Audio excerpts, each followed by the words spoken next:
In 2010, we get Toy Story 3, which is about Woody, Buzz, and the rest of the Toy Story gang dealing with Andy's next stage of life, college. So we're going to dive into this movie and help you decide whether or not it's the right movie to watch as a Christian right now.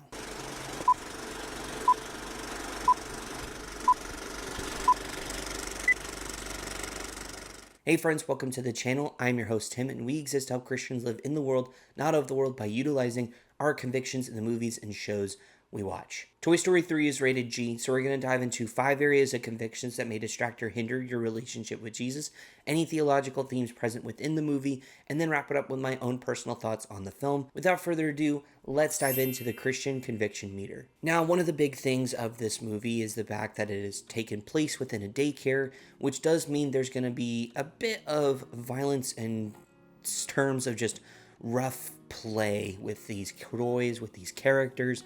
So we do see that a lot. Characters are thrown, splashed, whatever it looks like here within the film. At the same time as well, there is a few bits of moments of fire and within that, which is a bit more also on the perilous side, but we'll talk about that later. At the same time as well, there is a bit of some kidnapping and some hand-to-hand combat with some kind of combat-esque toys and things of that sort within the film. All that to say, it is going to be a 2 out of 5 in this category. Our next 3 categories is lust, profanity, and substances. There's nothing within this movie that is a part of these 3 categories. It is rated G, so you're not going to see this in the film. It's going to be a 0 out of 5 in all 3 of these categories. And our last category is intense/horror scenes. While this is not a horror movie in any way, shape, or form, this does deal with some more perilous and kind of darker moments. Our villain here is very menacing and really is a very darker villain than what we're used to with really the Toy Story franchise and Pixar in general. At the same time as well, there is, like I talked about earlier, some moments of kidnapping, things of that sort that's a part of the movie, and there's a lot of moments where our toys are in peril throughout the entire movie. It's one of the more intense movies, if not the most intense of the franchise thus far. Because of that, we are going to give this a 3 out of 5 in this category. So our grand total on the conviction meter is going to be a 5 out of 25. It's fairly moderate, of course, in its intensity, pretty mild in its violence and gore, and non-existent in the other 3 categories here.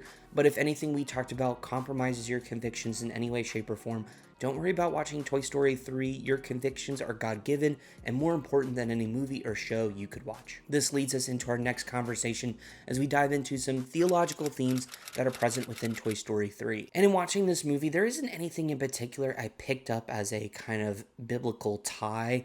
Obviously, like the past 2 movies, this doesn't have explicit Christian themes, but there are a few themes here and there that can tie or point towards more biblical applications. I haven't really found any within this movie in particular.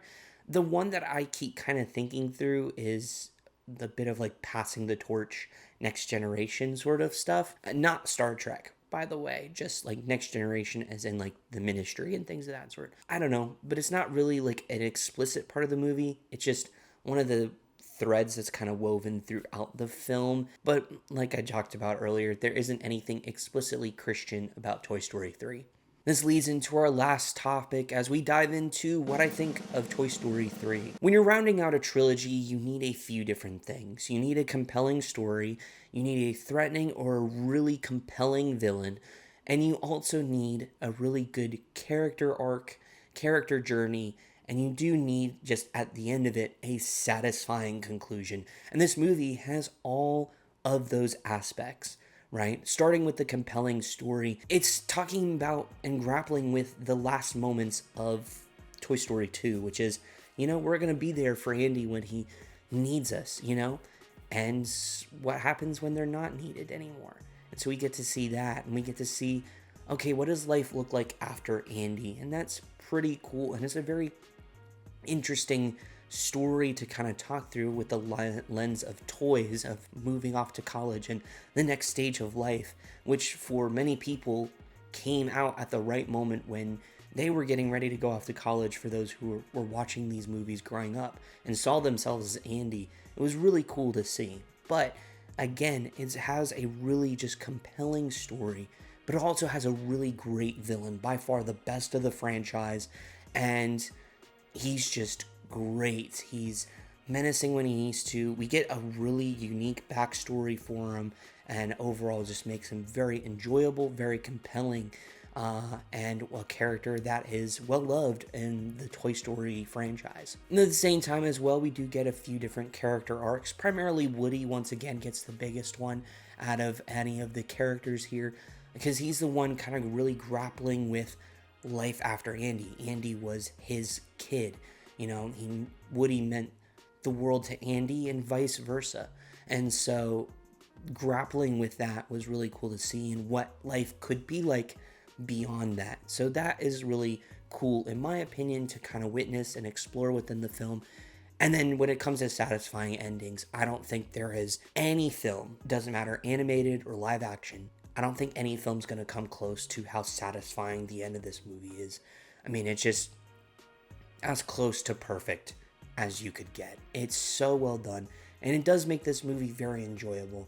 There are a few things here I wasn't all that crazy about, and still not as crazy about. And of course, the fact that this film does put you through a lot of emotional turmoil, because we've been with these toys for so long. We love these characters, so getting to see them go through some of the things they go through in the film can be very harsh and very terrifying. So anyways, all of that to say, it still is a fantastic film. I thoroughly enjoy it. I may not enjoy it as much as I do the first two. I really, really love them, and part of that may just be nostalgia. I still really like Toy Story 3. I think it's very, very good. So overall, I'm giving it a 9.4 out of 10 on just my thoughts there on the film. But like I said, those are mine. Let me know yours down in the comments below. Let's chat all things about Toy Story in the comment. While you're down there, consider hitting that like, subscribing for us, joining our community here on YouTube. It just helps send us out into the algorithm and allows us to reach more Christians who are interested in any movies or shows they want to watch. Thank you so much for taking time out of your day to spend time with us here. We truly appreciate it. It means the absolute world to us. Before you go, there's a few video recommendations here that YouTube is suggesting to you. If you want to see my thoughts on Toy Story 2, it's available up here. There's a surprise video curated just for you watching this video down here. So if you want to hear my thoughts on more movies or shows, it's over there. And we'll see you all in the next one.